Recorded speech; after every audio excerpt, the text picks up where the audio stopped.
따뜻한 사랑의 마음을 담아서 인사를 나눕니다. 주님의 이름으로 사랑하고 축복합니다.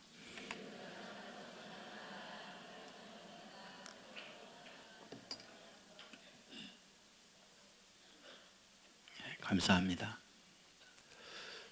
검주의 세계적인 뉴스거리는 우리 대한민국의 여러 가지 시국적 문제도 있겠지만은 미국의 45대 대통령으로 당선된 트럼프의 문제가 아닐까 이런 생각이 듭니다. 미국 자체도 그렇고 세계인들 거의 대부분은 트럼프는 안 돼. 그리고 트럼프는 당선 가시권에 있질 못해. 힐러리가 당연히 당선되지 라고 생각을 했었습니다. 저도 뉴스만 보고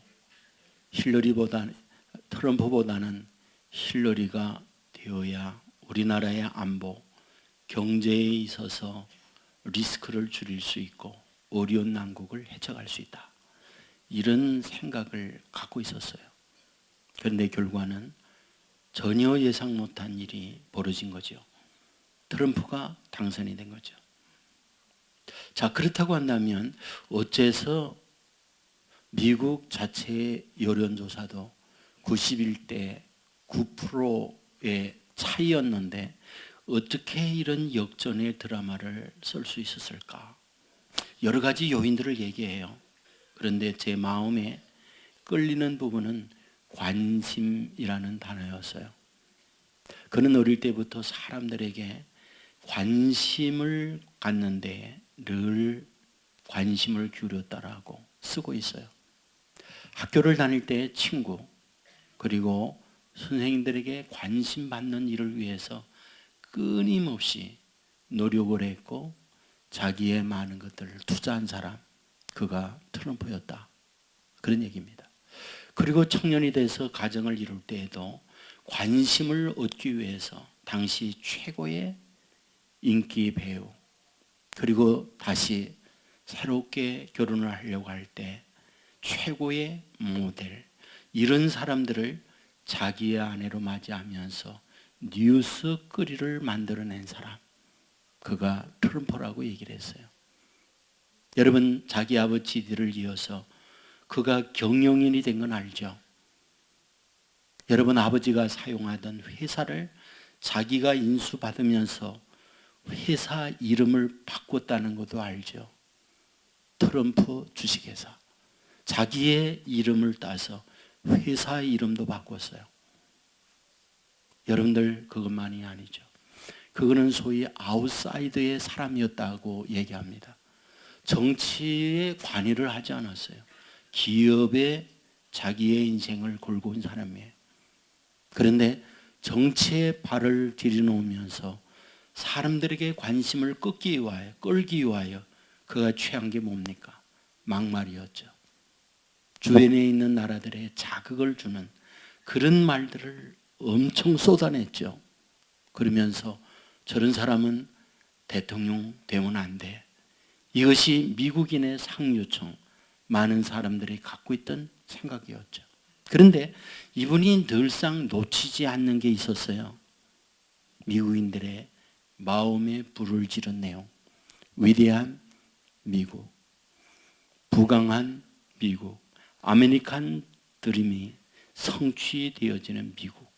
이것이 그가 선거 기간 동안에 끊임없이 국민들에게 호소했던 내용이었다고 합니다.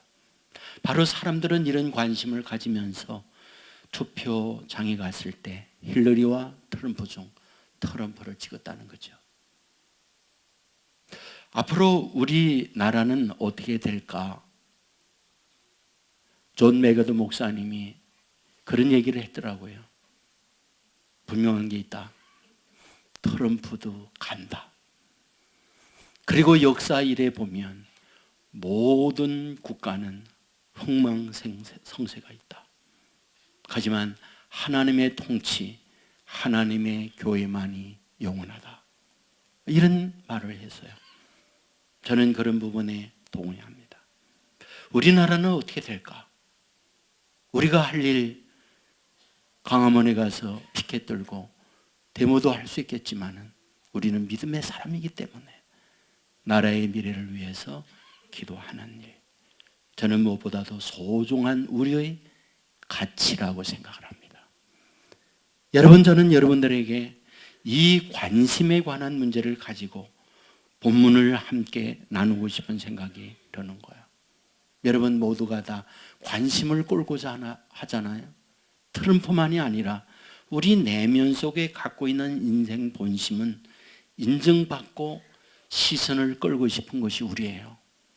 헤어스타일, 얼굴의 어떤 미모, 그리고 의상, 열심히 공부해서 좋은 대학의 간판, 좋은 직장의 어떤 좋은 보직, 이 모든 것들 가운데에는 자기 자신의 어떠한 만족도를 위한 것도 있지만 사람들에게 보이고 싶은, 그리고 인정과 지지를 받고 싶은 마음이 우리 안에 누구나 다 갖고 있는 거죠.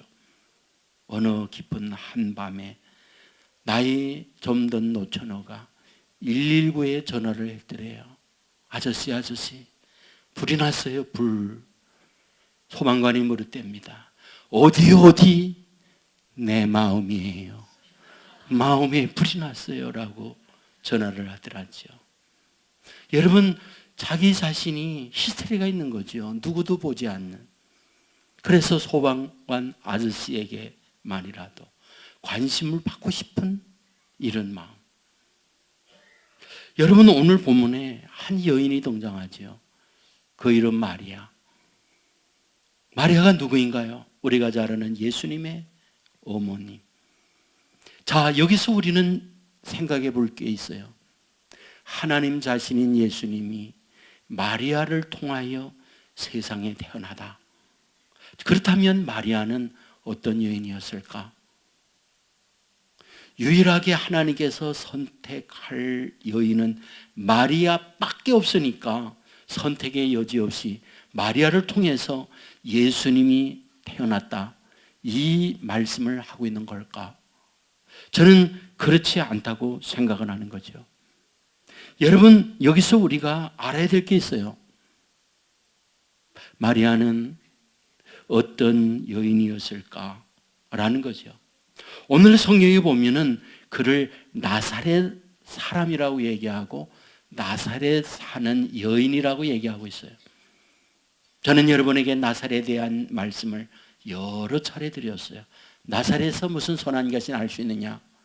당시 사회인들의 통념 속에 나사렛은 선한 것이 나올 수 없는 지리적 여건, 이런 말을 갖고 있죠. 나사렛이라는 것이 어떤 곳이었는데 당시 사람들은 그곳에서 선한 것이 날 수 없다고 생각했을까? 우리로 말하면 최전방에 있는 깡촌 오지에 위치한 마을인 나사렛입니다. 당시 지리적 환경으로 보면 위에 시리아와 국경을 맞대고 있는 동네가 나사렛이에요. 우리로 말하면 파주, 연천, 이 지역에 위치하고 있는 동네, 이것이 나사렛이었다는 거죠. 여러분, 그 위에는 누가 있습니까? 아수르. 아수르는 지금 시리아를 얘기해요. 시리아 내전이 있잖아요. 그런데 이 나라는 역사 이래 늘 전쟁, 늘 소용돌이에 휩싸여 있는 지리적 여건을 갖고 있습니다. 그래서 힘이 있으면 국경을 넘고 주위에 있는 사람들을 괴롭히고 또한 나라를 빼앗고, 이것이 그들의 전통적 삶의 구조예요. 그러므로 이 시리아를 통하여 바로 국경을 넘으면 어디? 나사렛. 나사렛은 그동안에 수많은 외침을 받았어요. 많은 사람들이 죽었죠. 많은 사람들이 또한 피난길을 가야 했죠. 그리고 많은 고통을 겪어야 했죠. 이게 나사렛이에요. 그러므로 사람들은 힘이 있다, 능력이 있다, 돈이 있다, 그러면 다 떠납니다. 마음속에 떠나고 싶은 마음으로 사는 동네, 그게 나사렛이었어요. 그런데 지금 마리아는 어디? 나사렛에 살고 있다. 무슨 뜻이라고요? 아버지 어머니 할 터 없다. 그리고 본인도 능력 없어서 그 땅에 살고 있는 여자 마리아다, 그런 말이죠. 그것만이 아니죠. 27절에 보면 다윗의 자손 요셉이라 하는 사람과 약혼한 처녀 이렇게 얘기해요. 이 마리아가 약혼했어요. 남자가 누구? 요셉. 그런데 요셉은 어떤 사람이었을까? 마태복음 13장 55절에 보면 이는 그 목소의 아들이 아니냐 이렇게 얘기합니다. 예수님을 지칭할 때 그 목소의 아들이 아니냐라고 얘기해요. 그러면 그 목수의 아들이라고 할 때 이것은 높임말인가요? 하대하는 말인가요? 그건 하대예요. 아버지 훌륭한 그 아들이야 라는 말이 아니라 뭐 저 형편없는 그 집의 아들이잖아 라는 말로 쓰고 있다는 거예요.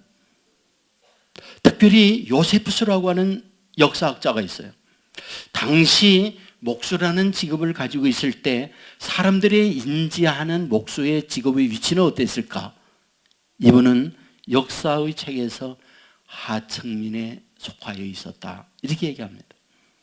그러니까 요셉이 하층민으로 목수의 일을 하고 있었다. 이 말은 무엇을 가리켜 주고 있느냐? 마리아가 아주 훌륭하고 최고의 엘리트의 여인이었는데 요셉 그대로 두면 장가 넘어갈 것 같고 불쌍하니까 구제해 줘야 돼. 그래서 내가 약혼했다 하는 뜻이 아니라는 거예요. 뭐하다? 유유상종이라는 거죠. 다 비슷한 사람끼리 만나서 가정을 이루고 있다. 그런 얘기라는 말이죠. 그러니까 마리아 그러면 뭐 굉장한 여인으로 인식할 수 있지만 성경의 배경적으로 보면 마리아는 사람들에게 관심을 끌만한 여인이 못됐다. 그런 얘기죠. 여러분 사람이라고 하는 것은 다 큰 물에서 놀기를 원해요. 옛날 어른들이 그런 말 했죠. 사람 낳으면 서울로 가고 동물 소가 낳으면 제주도로 보내라. 무슨 뜻입니까? 노는 물이 중요하다 그런 말 아니에요? 여러분들 물고기 가운데에 레드 테일 캣이라는 물고기가 있답니다. 근데 어항에 키우면 제일 커질 때 60cm까지 큰답니다. 그런데 그 고기를 아마존강에다가 방류하면 2m로 큰대요. 노는 물이 중요해요. 물. 아주 물이 중요해요. 제가 어느 날 이 냇가를 가는데 비가 막 쏟아져요. 그래서 물고기들한테 물어봤어요. 얘들아 비 오는 거 아니 그랬거든요. 근데 안 돼요. 그래서 어떻게 하니? 물맛이 달라요 그러더라고. 여러분 노는 게 굉장히 달라요. 노는 물이 다르다고. 제가 이제 조금 할 때 우리 동네에 정말 뼈죽것도 신고 양장을 하고 파마를 머리를 팍 볶고 그리고 핸드백 딱 들고 구찌 베니를 바르고 온 여인이 있었어요. 그 동리가 난리가 났죠. 왜? 저희는 알다시피 6.25 이후에 성장을 했기 때문에 굉장히 힘들었어요. 먹고 사는 거 힘들지. 옷 같은 거 제가 생각할 때는 그저 적당하게 입었지 무슨 패션이라는 걸 몰랐어요. 여인들은 거의 대부분이 머리를 짜매가지고 묶었지 볶는다는 건 생각도 못했어요. 예? 그런데 이 여인이 딱 오니까 동네 사람들이 화제가 됐죠. 저도 어릴 때 보니까 아리로 다 훑어봤죠. 근데 어른들이 뭐라고 그러느냐? 쟤 조금 할 때 질질이었어. 얘기하는 거예요. 그러니까 어릴 때 커서 도시에 가서 온 건데 사람들이 얘기해요. 쟤 수도꼭지 말고 내야. 그 얘기하는 거예요. 당시에는 시골에 수도라는 게 없었어요. 다 우물로 두루박이에서 물을 먹었지 수도가 없었거든. 수도는 도시만 있는 거예요. 그러니까 제 대도시에 가서 수도꼭지 빨고 와서 쟤 달라졌어 라고 얘기하는 거예요. 여러분 노는 물이 달랐던 거지요. 근데 사람들 뒤에서 어쩌고저쩌고 하면서 다 뭔지 아세요? 부러워하는 거예요. 나도 가고 싶다고. 저는 이 마리아를 보면서 마리아라고 그러지 않았을까 그 생각이 드는 거예요. 마리아도 그렇겠구나. 그런데 제가 이 말씀을 보면서 뭐하다? 가브리엘이 하나님께서 이 나사렛에 보내요. 그리고 누구에게 찾아가느냐? 마리아에게 찾아가고 있다는 거예요. 인간적으로 보면 관심이 없어요. 좋은 집안에, 그리고 어떤 엘리트의 여인이라고 한다면 예루살렘으로 가야 하는 거거든요.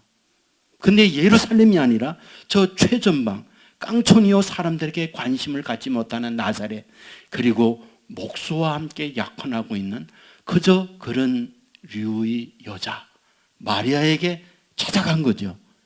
뭐 하려고? 하나님의 소식을 전하려고, 기쁜 소식을 전하려고. 그러면 기쁜 소식이라는 게 뭡니까? 너에게 아들이 잉태되어 난다는 거예요.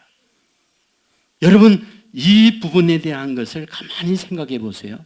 지금 언제 하나님께서 가브리엘을 통하여 마리아에게 가고 있는가? 그 때를 얘기하죠.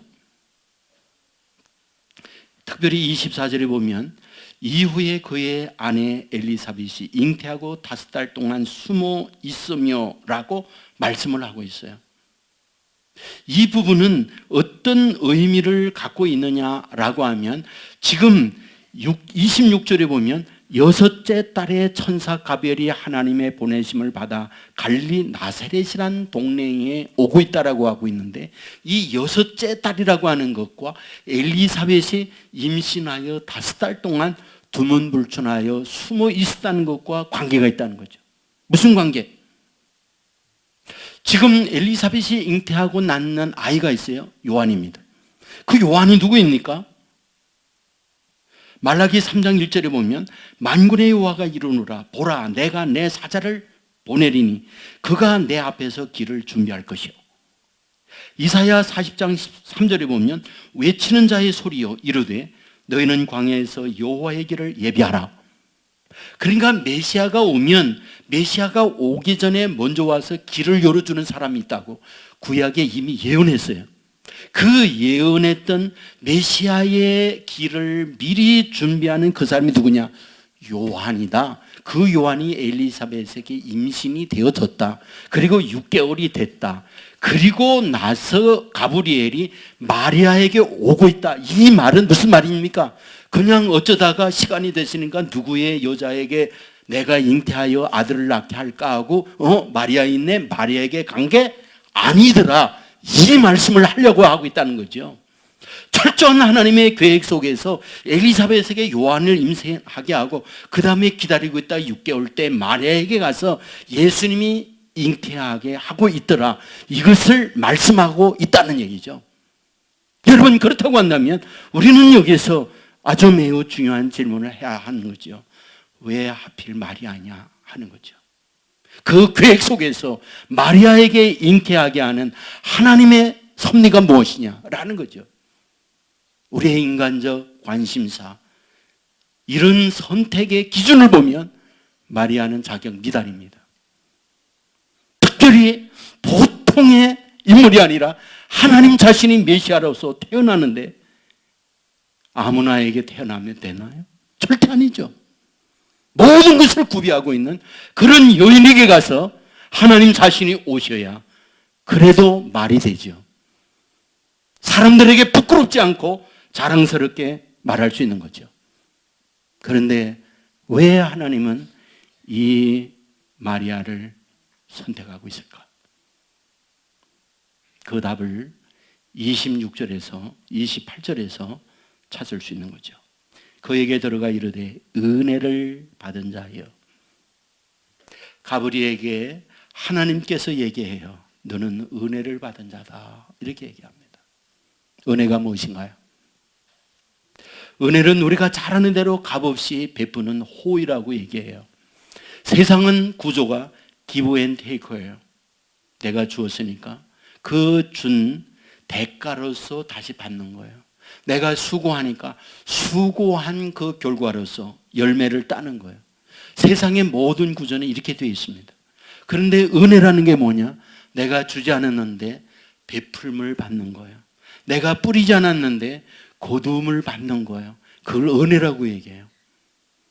다시 말씀드리면 마리아가 정말 메시아를 잉태할 만한 여러 가지 조건을 갖고 있으니까 수많은 여인들 가운데서 너만한 여자 없어, 내가 유일해 라고 해서 그에게 잉태하도록 만든 게 아니라 잉태한 조건이 하나 있다면 그건 하나다. 은혜다. 은혜. 그건 은혜다. 은혜로 잉태하게 됐다고 하는 것이 성경의 가르침이라는 거예요. 자, 그런데 여기서 우리에게 중요한 사실 놓쳐서는 안 될 게 있어요. 여러분, 잉태한다는 게 무슨 뜻입니까? 아기 갖는다는 거죠. 아기를 뵌다는 말이 무슨 말입니까? 지금 약혼한 요셉과 관계있다는 거죠. 요셉은 어떻습니까? 자기와 마리아는 잠자지 않았다는 것을 누구보다 아는 게 요셉이에요. 그러면 요셉의 약혼자 마리아가 배가 불렀다. 무슨 뜻입니까? 어떤 놈과 잠자리 했다. 그걸 얘기하는 거예요. 그러면 당시 사회적 통념 속에 어떠하다? 도리에 맞아서 죽어야 하는 투석형의 상태에 있다. 이 말을 하는 거예요. 여러분, 이것을 누구에게 말하고 있다? 마리아에게 말하고 있다는 거예요. 자, 그런데 우리는 여기서 무엇을 발견하게 되느냐? 38절에 보면 마리아가 말해요. 주의 여종이오니 말씀대로 내게 이루어지이다. 주의 여종입니다. 하나님이 말씀대로 하시니면 그대로 행해 주십시오 하고 그걸 받아들여요. 받아들인다는 말은 마리아 입장에서 요셉을 설득해야 하는 큰 부담을 갖고 있어요.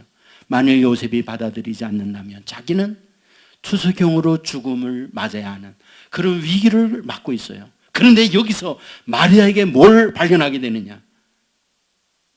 자기의 생각, 자기의 상황이 있지만 하나님께서 말씀하시면 내 상황, 내 형편보다 하나님의 말씀을 우선해야 한다는 고백이 마리아의 모습이었다는 거예요. 이것은 우리에게 있어서 아주 중요한 부분이에요.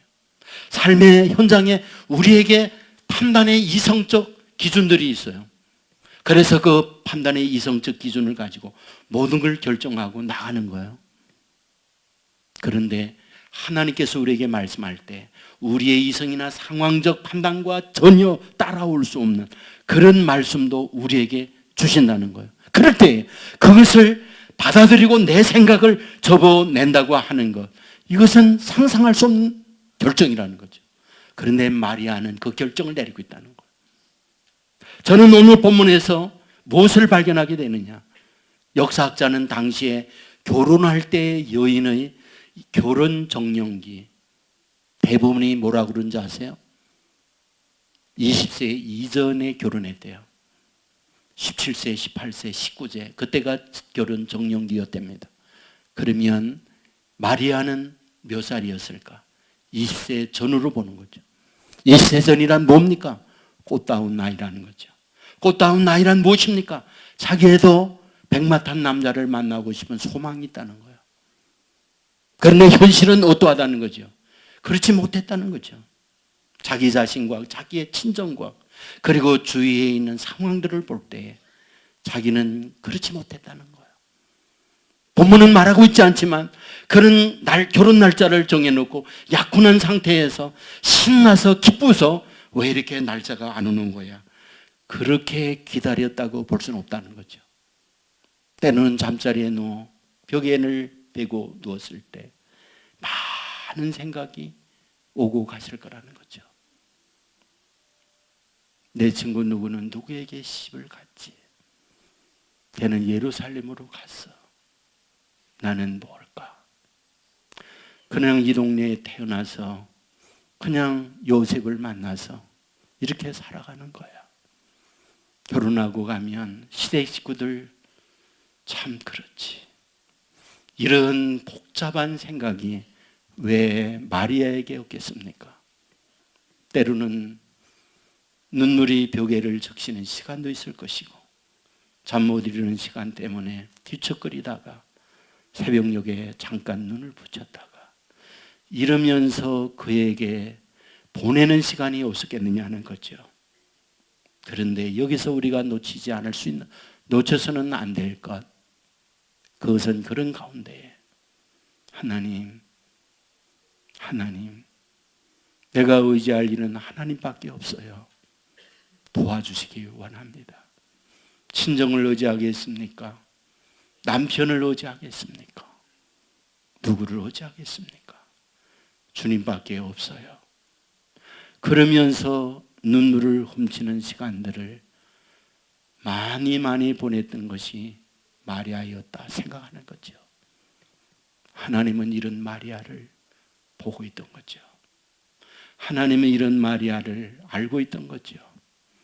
그 많은 여인들 가운데에서 하나님께서 마리아를 찾아와서 너에게 성령으로 잉태한다는 기쁨의 소식을 전하는 것은 어쩌다가 그에게 온 것이 아니라 지난날의 마리아의 모습을 보면서 그 중심을 헤아렸던 하나님이 이런 여인이면 된다.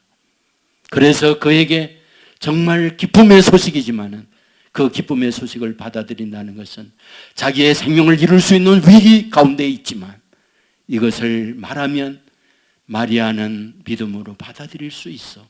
이것 때문에 하나님은 이 마리아에게 성령으로 잉태하여 예수님을 낳게 한다고 말씀하고 있구나.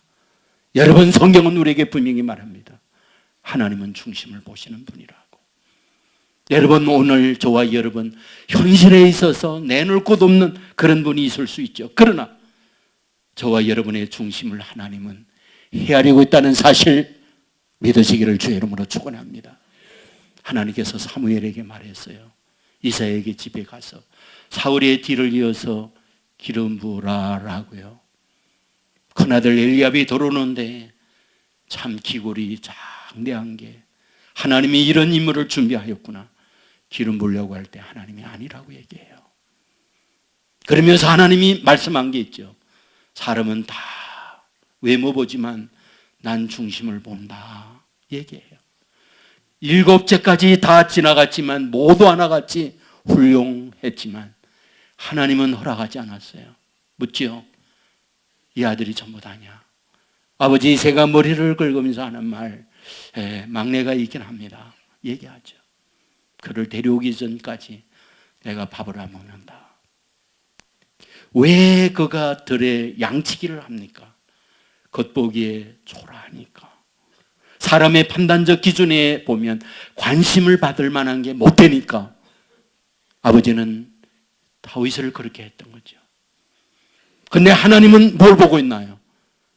7 아들 지나가고 막내 다윗의 소위 필이 꽂힌 것은 그 중심을 보고 있던 거죠. 그는 들에서 양치기를 하면서 양을 돌보면서 무슨 생각합니까? 하나님, 양이 목자의 의에서 움직이듯이 하나님이 내 목자가 된다면 내 인생은 부족함이 없습니다. 그러면서 산 거예요. 맹수가 달려들 때 나가서 맹수를 물리치고 양을 돌보듯이 하나님이 내 인생의 보호자가 된다면 수많은 적들이 온다 할지라도 나는 안전히 보호를 받을 수 있습니다. 하나님, 내 인생을 이끌어 주십시오. 바로 들판에서 어린 나이지만 늘 이런 마음으로 살아가고 있는 이 다윗을 하나님은 보고 있던 거죠. 그 중심을 하나님은 보고 있던 거죠. 그래야 하나님은 얘기하는 거예요. 그에게 기름 부으라고. 그에게 기름 부으라고. 사람은 관심이 없었잖아요. 마리아에게도 관심이 없었어요. 그런데 하나님은 가브리엘을 통하여 마리아에게 찾아가고 있는 거잖아요. 여호수아 2장에 보면은 2명의 스파이를 여리고성에 보냅니다. 가서 만난 여인이 누군가요? 라합이었어요. 라합은 어떤 여인입니까? 기생이었습니다. 어디에 삽니까? 여호수아 2장 15절에 보면 그의 집이 성벽 위에 있으므로 그가 성벽 위에 거주하였습니다. 여러분, 성이 이렇게 쌓여있는 그 사람들 오고 가는 거기에다가 집 짓고 사는 게 누구다? 라합이었다는 거예요. 그러면 맞춘 후에 좋은 경관, 비유가 있는 그곳에 집 짓고 산다 이 뜻입니까? 전혀 반대라는 거죠. 그것은 외부에 적들이 들어오면 그 위에서 먼저 당하는 집이 성벽 위에 있는 집이잖아요. 왜 그랬을까? 할 터가 없으니까. 기생하는 거, 돈이 많고 사회적 여유가 있는데 그는 취미생활로 기생한다 이 말입니까? 생존 자체가 어려우니까 생활용으로 기생일을 하는 거예요. 근데 하나님은 두 스파이를 어디에? 이 집에. 왜 보냈을까요? 사람들 관심 속에 없었죠. 오히려 조롱의 대상이었고 오히려 멸시의 대상이 라비였던 거죠. 그런데 여호수아 2장 10절에서 이렇게 말하죠. 그는 너희가 애굽에서 나올 때에 여호와께서 너희 앞에서 홍해물을 마르게 하신 일과 너희가 요단 저편에 있는 아모리 사람의 두 왕 시온과 옥에게 행한 일 곧 그들을 전멸시킨 일을 우리가 들었음이니라. 무슨 말입니까? 너희가 지금까지 출애굽하면서 올 때에 하나님께서 너희들을 이끌어 준 것을 우리는 다 들었다. 홍해가 갈라지고 광야 생활에 만나며 추라기를 내려 먹게 해주었고 반석에서 물나게 해주었고 오면서 아주 강한 시온과 두 왕을 물리치고 여기까지 온 이야기 다 들었다. 들은 것이 람만 들었다는 말입니까? 아니죠. 여리고 있는 사람 다 알고 있었어요. 문제는 뭡니까? 이에 대한 믿음, 이에 대한 믿음을 라합만 가지고 있다는 거예요. 그래야 히브리서 11장 31절에 보면 믿음으로 기생 라합은 정탐꾼을 평안히 영접하였으므로 순종하지 아니하는 자와 함께 멸망하지 아니하였도다. 그의 마음속에 믿음이 있어서 이들을 받아들이고 있어요. 하나님은 그 중심을 본 거예요. 하나님은 그걸 알고 있는 거예요. 그렇기 때문에 두 정탐꾼을 라합의 집에 보냈어요. 왜? 구원시키려고. 여러분, 이것이 하나님께서 저와 여러분을 향하여 갖고 있는 하나님의 모습이요 하나님의 마음이라는 것 믿으시기를 주의 이름으로 축원합니다. 만일 하나님이 내 사정, 내 형편, 내 중심에 있는 것을 헤아리지 못한다고 한다면 더 이상 우리의 하나님이 될 수가 없지요. 하나님은 아십니다. 하나님은 저와 여러분을 아십니다. 누구에도 관심이 없고 내놓을 것이 없어서 울고 있는, 힘들어서 좌절하고 있고 어떻게 하나 밤새 고민하면서 때로는 괴로워하고 있는 저와 여러분을 헤아려 주시는 분, 그분이 우리 아버지라는 사실 믿으시기를 주의 이름으로 축원합니다. 중요한 사실이 있습니다. 그럴 때에 인간적인 복잡한 많은 생각을 할 수 있지만 하나님께 엎드릴 수 있는 저와 여러분 되기를 주의 이름으로 축원합니다. 마리아는 그런 마음이 있었어요. 많은 생각들이 있었지만 자신에게 위협을 받는 위기에 있었지만 주의 말씀대로 이루어지라. 나는 주의 말씀을 그대로 믿고 따르겠습니다. 하나님은 그 마음을 아셨기 때문에 그를 통하여 잉태하게 하고 하나님의 놀라운 거룩한 축복의 사람으로 만들어 주셨다는 사실을 믿고 이 은혜, 이 축복을 저와 여러분의 것으로 만들어 사는 하나님의 백성된 저와 여러분 되기를 주의 이름으로 축원합니다. 우리 곧바로